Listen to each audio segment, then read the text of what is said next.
오늘 3부 예배 나온 여러분들 한 사람 한 사람을 주님의 이름으로 축복하고 주님의 이름으로 사랑합니다. 이제 추석이 다가오고 있고 아마 이번 주에도 많은 분들이 벌초 하러 많이 이제 가셨다는 그런 기사도 듣고 많이 이렇게 좀 가신 것 같아요. 여러분들이 함께 이곳에서 예배드리지 못하지만 인터넷으로 또 방방곡곡에 세계 곳곳에 흩어져서 예배드리는 분들에게 인사해주면 많은 격려가 될 것 같아요. 주님의 이름으로 사랑합니다 하고 두 손을 흔들어 인사하면 좋겠습니다. 다 같이 시작. 주님의 이름으로 사랑합니다. 고맙습니다. 자, 오늘 여러분들과 함께 므낫세에 대한 말씀을 나누려고 하는데 왕들의 이야기가 벌써 13번째 오고 있습니다. 꼭 외워야 되는 왕 다 기억하시죠? 네, 여러분들 앞에 있는 콰이어를 콰이어한테 한번 물어보겠습니다. 입들을 잘 보세요. 잘 대답하는지. 통일왕국 시대에 3명의 왕이 있다 그랬습니다. 첫 번째, 두 번째, 세 번째, 솔로몬.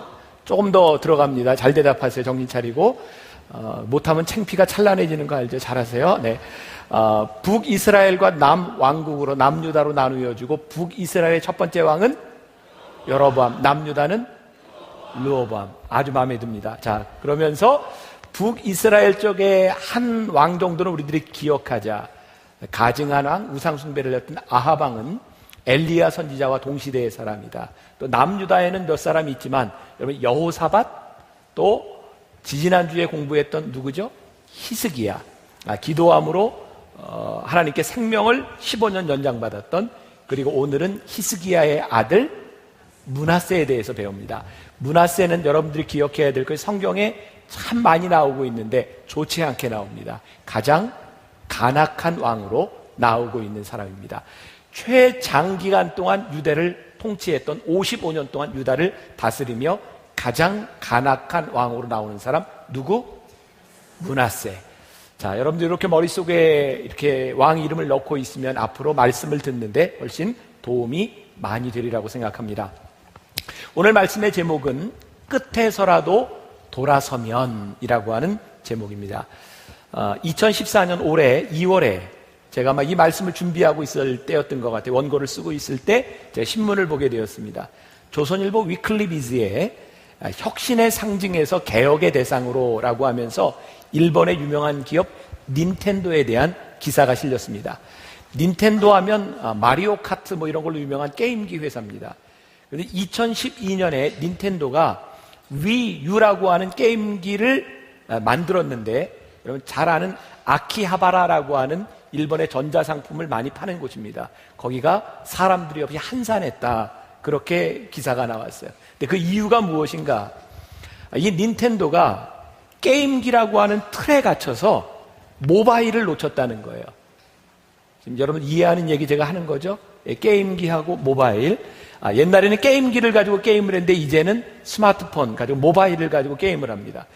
이 닌텐도 회사가 이 게임기를 2억 대 이상을 팔았습니다. 그 닌텐도는 자기 회사를 이렇게 규정했다고 합니다. 게임기를 가장 잘 만드는 회사.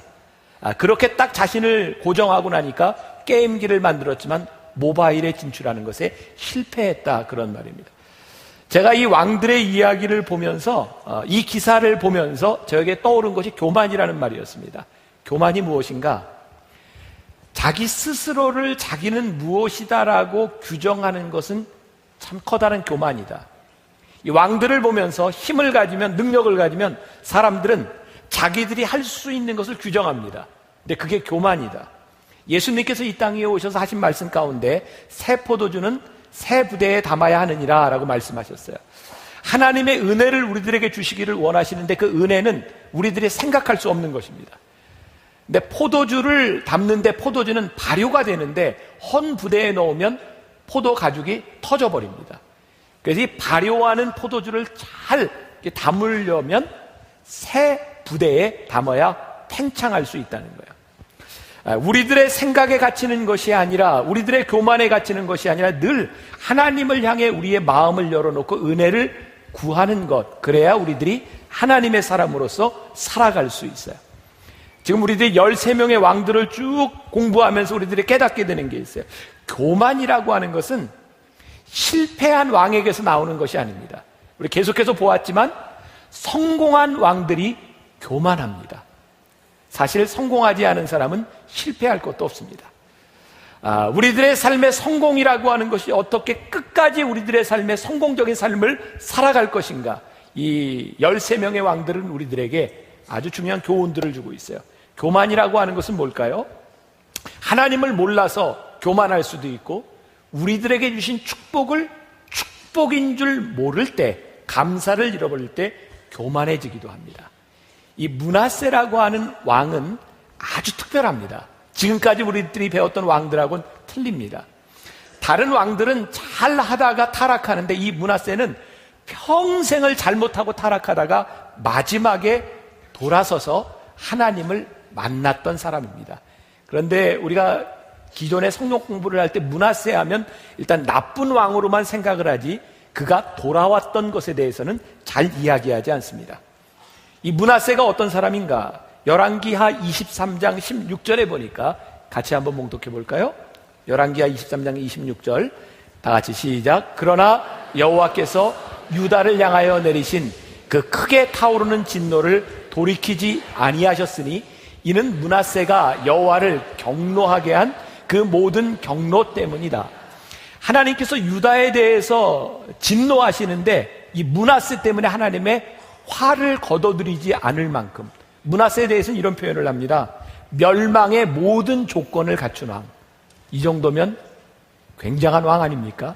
55년을 통치하면서. 그런데 이 므낫세가 히스기야 왕의 아들이었다고 하는 것이 참 이해하기 힘든 부분입니다. 히스기야는 믿음이 있었고, 그는 병에 걸렸을 때 하나님께 통곡하며 기도했어요. 하나님, 나의 행한 것을 들어주세요. 그렇게 기도했던 왕입니다. 하나님이 그 기도를 들으시고 15년의 생명을 연장받은 후 3년 만에 낳은 아들이 므낫세입니다. 이거 참 이해하기 힘듭니다. 히스기야가 어쩌면 영적으로 가장 충만했던 때라고 생각할 수도 있는 때고, 어쩌면 그가 생명을 연장받은 이후에 히스기야가 교만해졌는지도 모르겠어요.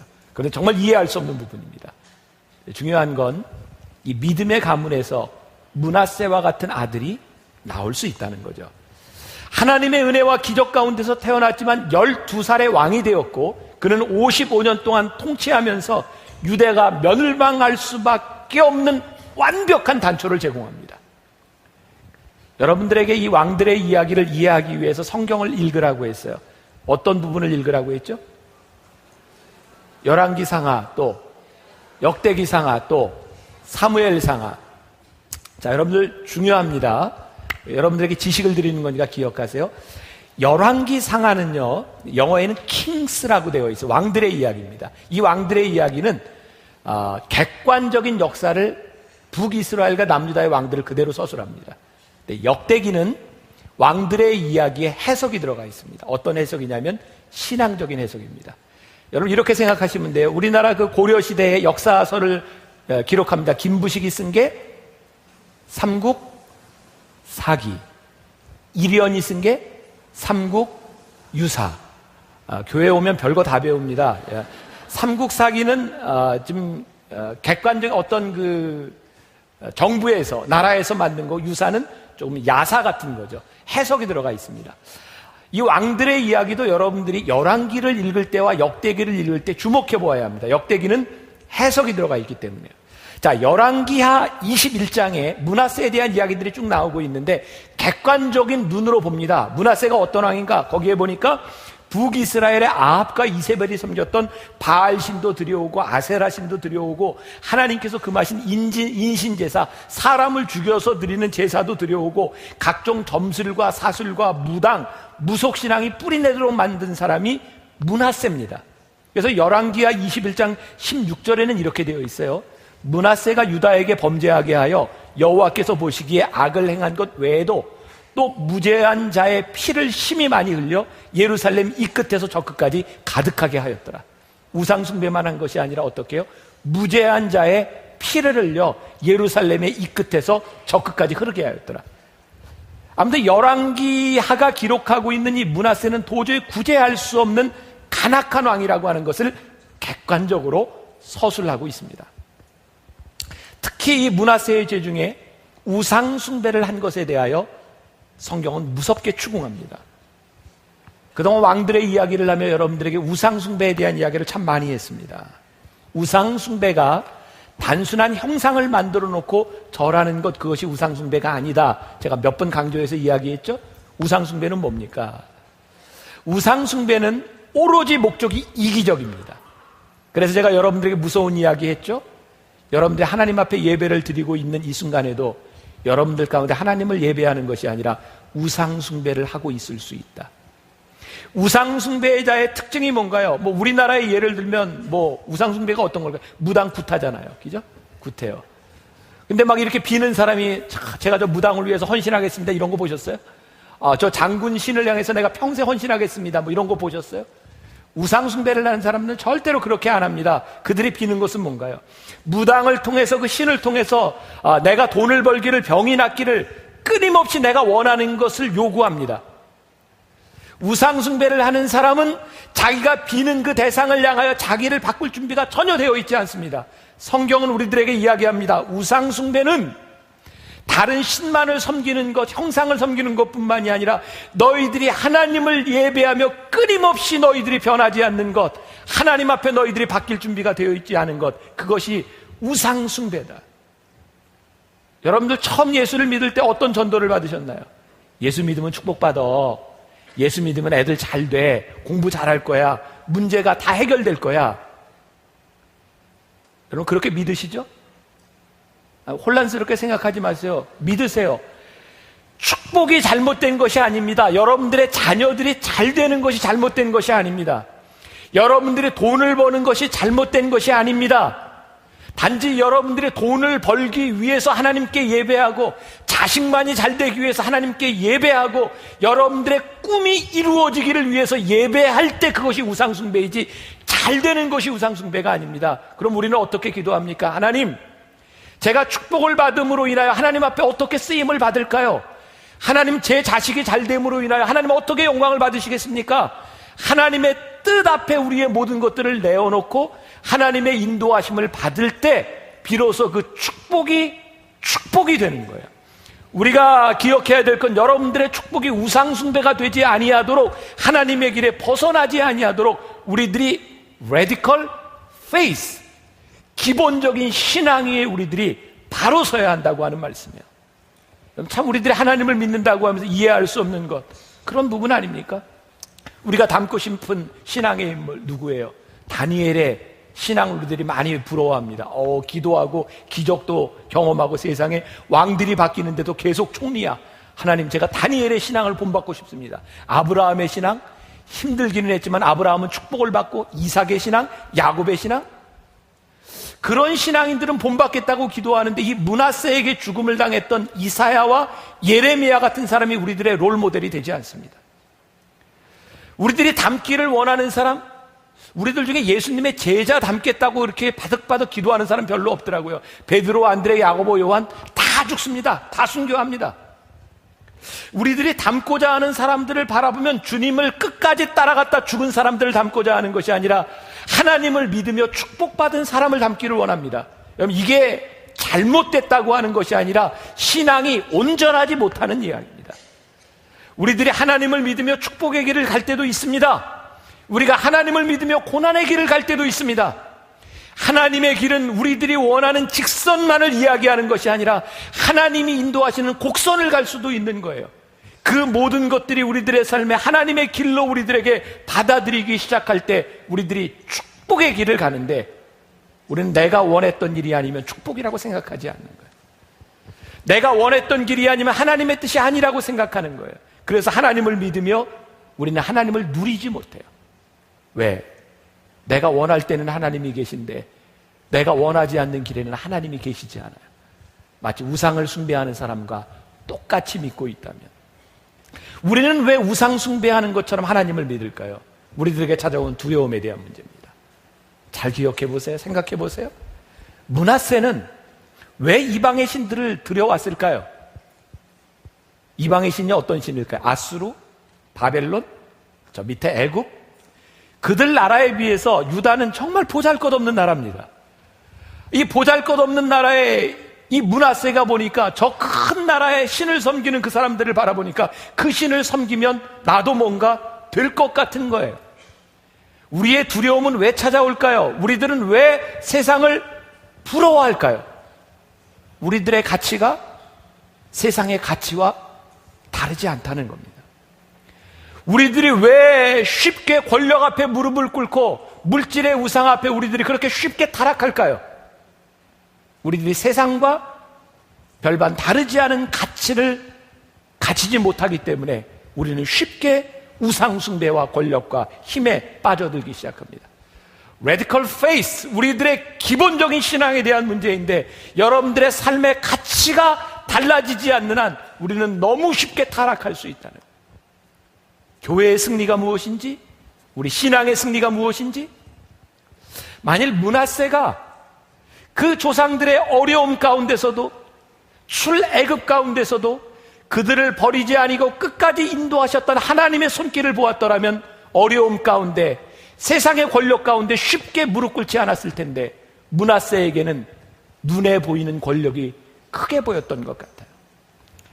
하나님의 자녀가 된다고 하는 것, 하나님의 뜻대로 살아간다고 하는 것, 그것은 하나님의 손이, 하나님의 인도하심이 우리 가운데 보일 때입니다. 마땅히 행해야 할 일을 하지 않으면 하나님께서 매를 드세요. 제가 이 말씀 전하면서 여러분들에게 몇 번 그렇게 얘기했습니다. 저는 여러분들에게 공포심을 심어주기 위해서 이 말씀을 드리는 것이 아니라, 근데 아무튼 좋은 말 할 때 들으세요. 진짜. 이 성경을, 제가 왕들의 이야기를 보면서 제가 정말 뼈저리게 느끼는 거예요. 저는 교인들에게 심판을 이야기하는 것이 그렇게 별로 바람직하지 않다고 생각했어요. 왜? 신앙은 무서움으로 우리들이 믿는 것이 아니니까. 하나님은 사랑이신데, 근데 끊임없이 이 왕들에 대한 매가 있고 심판이 있더라는 거죠. 제가 깨닫게 된 게 뭐예요? 하나님이 심판하실 때, 매를 드실 때 그건 저주가 아니라 하나님의 사랑이 있더라고요. 하나님이 매를 드실 때 하나님은 우리를 포기하지 않으셨다는 것을 그 매를 들면서 우리들에게 보여주셨어요. 하나님의 분노? 그래서 우리를 사랑하시지 않는다면 하나님은 절대로 우리들에게 분노하실 이유가 없으셨을 것 같아요. 열왕기서는 이 므낫세의 모든 죄악들을 나열하고 있는데 역대기에 가보니까 므낫세가 이렇게 죄를 지음으로 인하여 그가 당했던 환난을 바라보며 거기에 하나님의 마음을 봅니다. 오늘 우리가 읽은 본문 말씀 12절과 13절 말씀 우리 같이 한번 봉독해 보겠습니다. 그가 환난을 당하여 그의 하나님 여호와께 간구하고 그의 조상들의 하나님 앞에 크게 겸손하여 기도하였으므로 하나님이 그의 기도를 받으시며 그의 간구를 들으시사 그가 예루살렘에 돌아와서 다시 왕위에 앉게 하시매 므낫세가 그제서야 여호와께서 하나님이신 줄을 알았더라. 그가 환난을 당하여, 그게 무슨 말일까? 환난이 뭘까요? 여러분, 어떤 게 여러분들의 삶의 환난인가요? 여러분들이 매니지할 수 있는 건 환난이 아닙니다.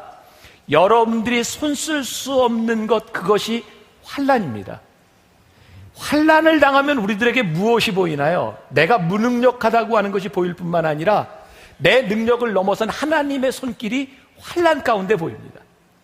므낫세의 이 환난 가운데 그가 크게 겸손하여져서 하나님께 기도함으로 하나님이, 여호와께서 하나님이신 줄을 알게 되었더라. 우리가 왜 환난 중에 기뻐하며 감사합니까? 환난 가운데는 우리들의 힘이 아닌 하나님의 역사가 우리들 가운데 보이기 시작하기 때문입니다. 혹시 여러분들 가운데 내 힘으로 되지 않는, 내가 아무리 해봐도 내가 손을 쓸 수 없는 그런 환난 가운데 여러분들이 있다면, 아니 혹시 여러분들 가운데 단순한 환난이 아니라 내 삶을 바라보며 하나님께서 매를 드신 것 같은 그런 느낌이 여러분들에게 있다면, 여러분, 이게 참 힘든 얘기지만 기뻐하고 즐거워하십시오. 왜? 하나님이 여러분들을 버리시지 않으셨다는 증거이기 때문입니다. 때때로 우리들의 삶은 우리의 능력을 벗어나는 어려움의 때가 필요하다는 생각이 들어요. 하나님이 매를 드신다고 하는 것은 우리를 심판하시겠다고 하는 것이 아니라 우리에게 심판을 유보하시겠다고 하는 하나님의 사랑이 우리들에게 보이기 때문입니다. 저도 이제 나이가 들어가요. 죄송합니다. 저보다 나이 든 분들, 저도 나이가 들어요. 저희 교회, 제 후배, 저보다 어린 목사님들, 교역자들이 많이 있어요. 제가 교회에서 저보다 아랫사람을 혼내는 경우는 혼내지 않는 경우 둘 중에 하나입니다. 아주 잘했든지 포기했든지 둘 중에 하나입니다. 포기하면 혼내지 않습니다. 포기하면 내가 혼내면서 화를 내면서까지 그렇게 시간을 투자할 이유가 없습니다. 저는 분명히 하나님의 사랑을 봅니다. 우리를 향해 매를 드신 하나님의 사랑, 우리를 포기하지 않으셨다는 하나님의 마음, 우리 하나님께서 우리들에게 매를 드실 때, 우리들에게 고난이 올 때, 이 성경은 므낫세의 고난, 바벨론의 포로로 끌려가는 왕이 쇠사슬에 묶여 포로로 끌려갑니다.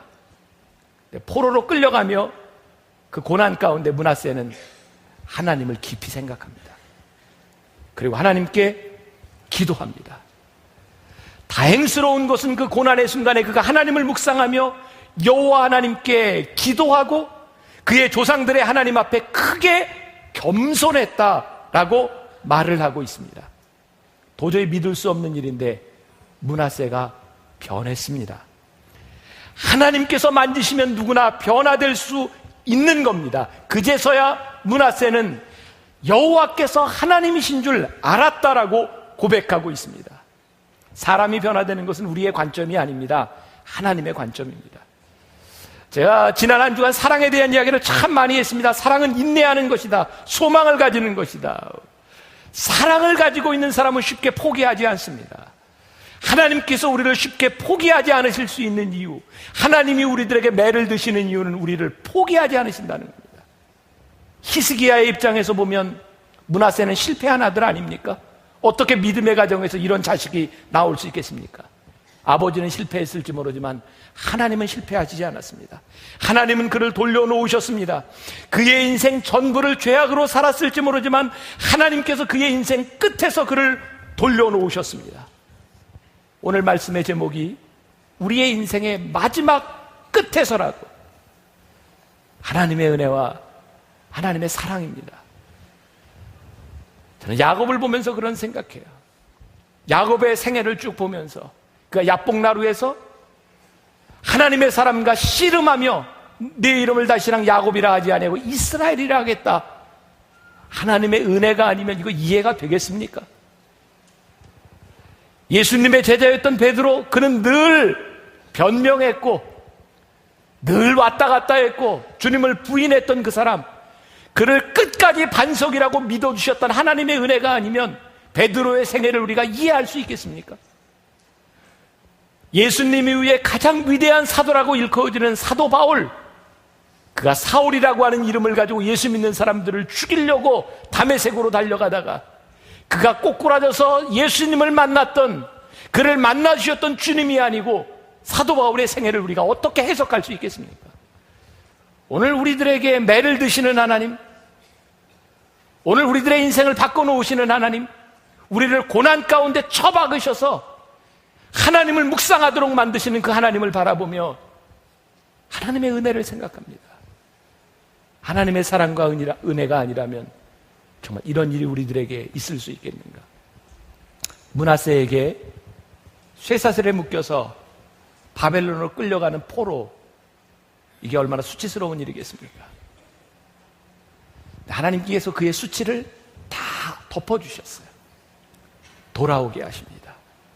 어제 변화산 새벽기도 마지막 날 아담과 하와를 생각하며 정말 제 마음속에 있었던 은혜가 그런 거였어요. 하나님께 불순종함으로 아담과 하와가 에덴 동산에서 쫓겨날 때, 그들이 벌거벗은 것이 너무나 부끄러워할 때, 그들이 무화과 나무 잎을 가지고는 가릴 수 없는 그 수치를 하나님께서 가죽옷으로 감춰주셨어요. 하나님께 불순종했던 아담과 하와, 그들을 사랑하시는 하나님이 아니고는 이해할 수 없는 그들의 수치를 하나님이 감춰주셨어요. 저는 오늘 여러분들에게 이런 믿음의 도전을 던지고 싶어요. 혹시 여러분들 가운데 승승장구하던 여러분들의 삶에 질병이 찾아오셨나요? 내가 의사를 찾아가도 해결할 수 없는, 이제 하나님만은 바라볼 수 없는 그런 질병이 여러분들에게 찾아왔는지, 여러분 그렇게 잘하던 여러분들의 사업이 여러분들이 잘못해서가 아니라 불가항력적으로 어쩔 수 없는 어려움 가운데 있는 사람, 내 자식을 위해 아무리 애써도 말을 듣지 않는 그 자식을 바라보며 도저히 할 수 없는 이때 우리에게 하나님의 은혜가 보이기 시작합니다. 하나님을 깊이 묵상하고 우리를 붙잡아 주시는 하나님을 바라봅니다. 가난한 자가 복이 있다. 온유한 자가 복이 있다. 애통하는 자가 복이 있다. 의에 줄이고 목마른 자가 복이 있다. 이제 이해가 되는 것 같아요. 아, 이게 이런 말씀이었구나. 우리가 줄이고 목마르고 애통하고 온유할 때 우리에게 은혜 주시는 하나님이 우리들에게 보이기 시작할 때 이것이 우리들에게 축복이었구나. 지난 몇 달 전 월드 휴먼 브릿지, 우리 교회에서 시작한 이 NGO 5주년 감사 예배를 드리면서 제가 그런 설교를 했어요. 너무너무 두렵습니다. 왜 두려우냐면 너무너무 잘 돼요. 5년 만에 이렇게 투명하게 이렇게 잘 자란 NGO 단체가 우리나라에 별로 없어요. 사람들이 너무너무 궁금해합니다. 어떻게 이렇게 되었냐고. 저에게 찾아온 것은 두려움이었어요. 이 이스라엘의 왕들의 이야기를 보며 제가 깨닫게 된 것이 고난 가운데는 신앙을 지키는데 평안함 가운데 신앙을 지키는 게 너무너무 힘든 거예요. 성공을 향해 달려가면서 기도할 수는 있는데 성공 가운데 기도하기가 너무너무 힘든 거예요. 성공이 잘 된다고 하는 것이 이렇게 두려운 일이구나. 정말 두려움 가운데 말씀을 전했어요. 하나님, 끝까지 하나님 앞에 축복이 무엇입니까? 끝까지 믿음을 지키며 끝까지 하나님의 생각을 지키며 끝까지 하나님의 길을 가는 것, 그것이 우리들에게 축복이 아니겠습니까? 신앙의 승부가 무엇인가? 신앙의 승부는 하나님의 은혜 가운데 우리들이 끝까지 이 길을 갈 수 있느냐 가지 못하느냐의 부분이 아니겠습니까? 제가 만나교회 담임 목사가 되고 10년이 지나며 올해 우리 교회 큰 작업을 하고 있어요. M비전 프로젝트. 앞으로 다음 세대, 제가 언제 은퇴할지 모르겠지만 은퇴할 때까지 우리가 이런 방향을 갔으면 좋겠다. 첫 모임을 할 때였어요. 우리 교회에서 조금 전문가들로 구성된 분들과 함께 첫 모임을 할 때 한 분이 저에게 이런 질문을 했어요. 목사님, M비전 왜 하는 겁니까? 그분의 물음 속에는 이런 의미가 들어있었어요. 만나교회 지금 잘 되고 있지 않습니까? 문제가 무엇입니까? 왜 이런 작업을 해야 되는 겁니까? 라고 저에게 물었어요. 아마 많은 분들이 그런 의문을 던집니다. 무슨 문제가 있는 것도 아니고 왜 이런 것을 해야 되는 겁니까? 제가 10년 전 만나교회 담임 목사가 되었을 때 비전 2020이라고 하는 작업을 했어요. 왜 했는지 아세요? 제가 두려웠어요. 제가 40살에 담임 목사가 되어서 장로님들은 어떻게 느꼈는지 모르지만 그 당시에 장로님들 40여 분이 거의가 60이 넘은 분이었어요. 제가 어떤 경험으로 그 장로님들과 무슨 일을 의논하며 이미 큰 교회의 담임 목사가 돼서 제가 교인들과 무엇을 할 수 있겠습니까? 너무너무 두려웠어요. 그래서 물어야 되겠다고 생각했어요. 저에게 주신 열정과 제가 꿈꾸고 있는 이것이 정말 옳은 일인지를 하나님 앞에 묻고 교인들에게 묻고 이 일을 시작해야 되겠다고 생각했어요. 왠지 아세요? 제가 너무너무 약했으니까. 그리고 그 작업이 끝나고 나서 제 방에는 지금도 비전 2020이라고 하는 계획서가 제 책상에 유리판 안에 들어가 있습니다. 정말 놀랍습니다. 어쩌면 이렇게 기적처럼 그때 꿈꿨던 일들이 이렇게 이루어지고 있는, 이걸 어떻게 설명해야 될지 모르겠어요. 근데 지금 왜 하는 겁니까? 저에게 또다시 두려움이 찾아왔어요. 그때는 힘이 없어서 두려웠는데 지금은 힘이 있어서 두려워요. 온 교회 장로님들이 도와줄 준비가 되어 있고 교인들이, 모르겠어요. 여러분들은 어떻게 느끼는지 모르지만 교인들이 저를 참 좋아한다고 저는 느껴요. 너무너무 담임 목사, 세상에 저는 대한민국에 이런 교회 없다고 생각해요. 이렇게 담임 목사 좋아하는 게 참 드뭅니다. 전 그렇게 믿고 있어요. 아무튼 뭘 하든 여러분들이 도와줄 준비가 다 돼 있는데 뭐든지 할 수 있는데 저에게 찾아온 두려움이었어요. 내가 힘이 있어서 하나님을 바라보지 못할까 봐 두려웠어요. 내가 하고 있는 일들이 내가 하고 싶은 일이 될까 봐 두려웠어요. 그래서 묻는 겁니다. 하나님, 저에게 힘이 있는 것, 저에게 능력이 있는 것, 이렇게 좋은 교인들과 이렇게 좋은 교회에서 목회하는 것이 끝까지 축복이어야 할 텐데, 하나님 이 축복을, 하나님의 은혜를 잊지 않고 갈 수 있도록 두렵고 떨리는 마음으로 이 일을 시작합니다. 제가 여러분들에게 계속 신앙은 인격의 문제라고 하는 말을 합니다. 믿음은 인격이다.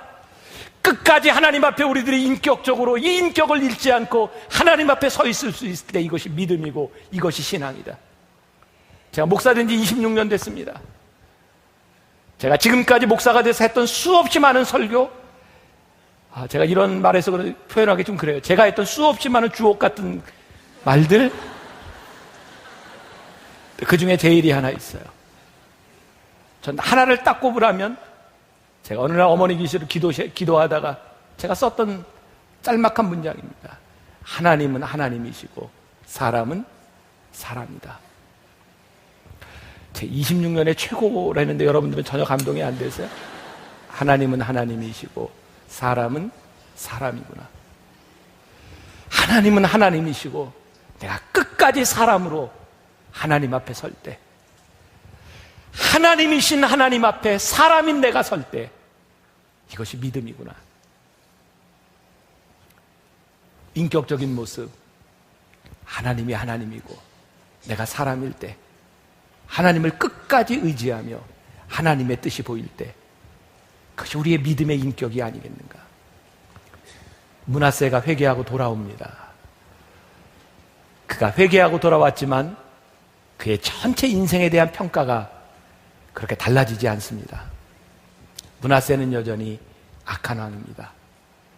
우리가 그냥 지나치는 부분이기도 한데 역대하 33장 19절에 보니까 같이 한번 볼까요? 역대하 33장 19절.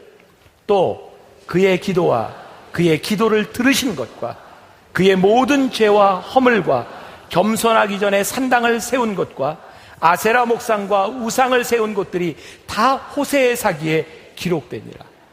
이 말씀이 은혜가 됐어요. 그의 허물이 다 기록되어 있는데 그의 기도와 그의 기도를 들으신 것도 기록이 되어 있다는 거였어요. 끝에서라도 돌아온 므낫세, 하나님이 그의 기도를 들으셨어요. 잘 살다가 끝에 타락한 왕이 아니라 평생을 못 살았지만 끝에 살아도 돌아왔던 하나님의 마음, 하나님의 심판을 받지 않고 돌아왔던 왕 므낫세. 오늘 여러분들에게 이런 말씀을 드리고 싶어요. 끝까지 믿음을 지키십시오. 우리 인생의 후반기가 더욱더 중요합니다. 하나님이 혹 여러분들에게 매를 드셨다면 하나님의 사랑을 보십시오. 그리고 하나님의 은혜 앞에 무릎을 꿇고 기도하고, 오늘 하나님 앞에 기도하는 우리를 통해, 우리의 눈물을 통해 하나님께서 또 하나의 간증을 여러분들의 삶에서 만들어 가시지 않겠습니까? 오늘 우리가 이 말씀의 주인공이 될 수 있기를 주님의 이름으로 간절히 축원합니다. 우리 찬양했으면 좋겠는데 기도할 수 있는데 왜 걱정하십니까? 오늘 여러분들의 믿음의 고백을 담아서, 혹시 여러분들이 고난 가운데 있다면, 여러분들 환난 가운데 있다면 그 이유가 무엇인지 모르지만 기도할 수 있는데 왜 걱정하십니까? 기도할 수 있는데 왜 실망하십니까? 우리 함께 찬양하겠습니다.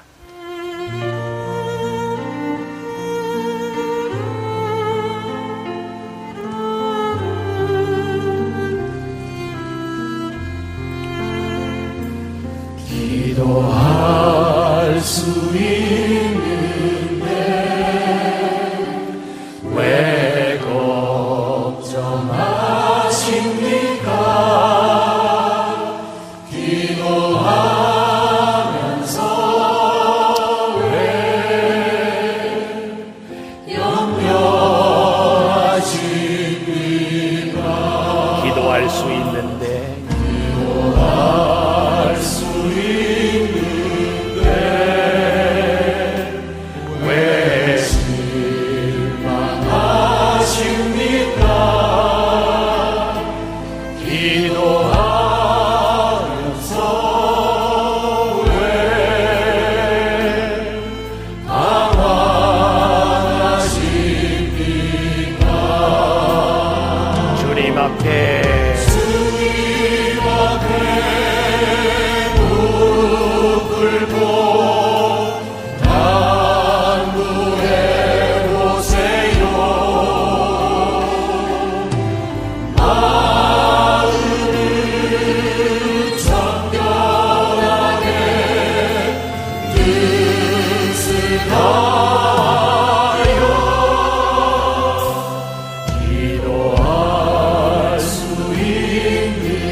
찬양을 하나 여러분들 한번 듣고 기도했으면 좋겠는데, 이게 기도라고 하는 찬양입니다.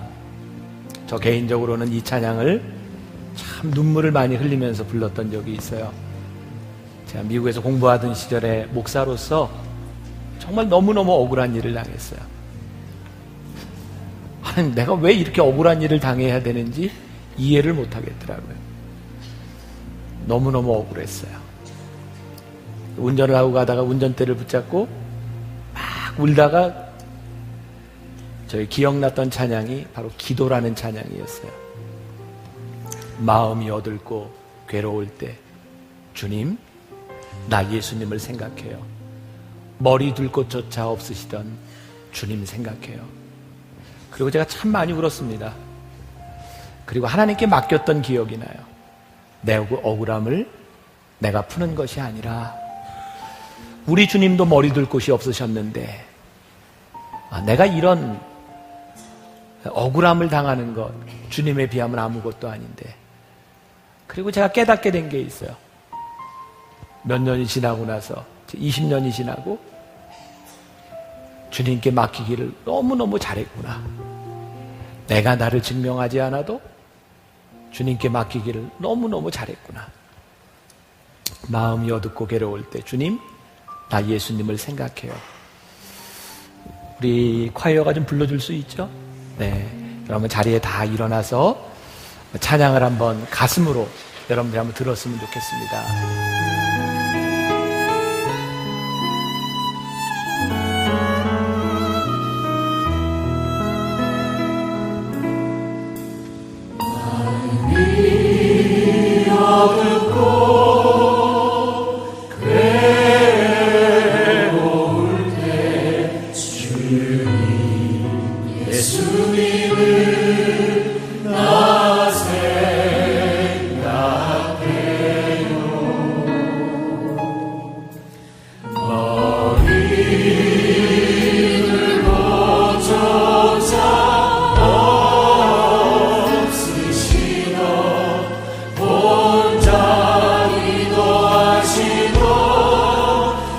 주님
시간은 제가 목자의 심정으로 여러분들을 위해 기도하려고 합니다. 가슴에 손을 얹어도 좋고 그냥 기도하셔도 좋고 기도하겠습니다. 하나님, 우리 사랑하는 만나의 식구들을 위해 주님의 이름으로 간절히 축복하며 기도합니다. 혹시 우리 가운데 시험 가운데 힘들어하며 내 힘으로는 어찌할 수 없는 두려움 가운데 있는 사람들이 있습니까? 내가 주님을 섬기기로 결심했는데 내 힘으로 해결할 수 없는 문제들이 나를 뒤엎고 나를 감싸 두려움 가운데 있는 사람들이 있습니까? 지금이야말로 내 인생에 개입하시는 하나님을 우리들이 고백할 때이고, 이 고독하고 어려운 가운데 하나님을 묵상할 수 있는 귀한 믿음의 시간을 주셨음을 인하여 오히려 감사합니다. 감사합니다. 감사합니다. 우리의 믿음의 고백이 나오게 하여 주옵시고, 오늘 예배를 드리고 나가는 우리들의 삶 가운데 또 하나의 간증의 역사가 쓰여지도록 주님 우리를 축복하여 주옵소서.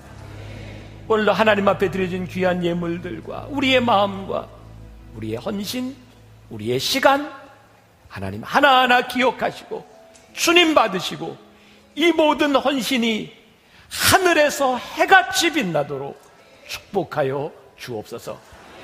지금은 우리 주 예수 그리스도의 은혜와 하나님 아버지의 무한하신 사랑과 성령의 인도하심이 하나님 붙들고 하나님을 하나님이라 고백하며 믿음으로 나아가는 당신의 사랑하는 모든 백성들 위해 지금부터 영원까지 함께 하시기를 간절히 축원하옵나이다. 아멘.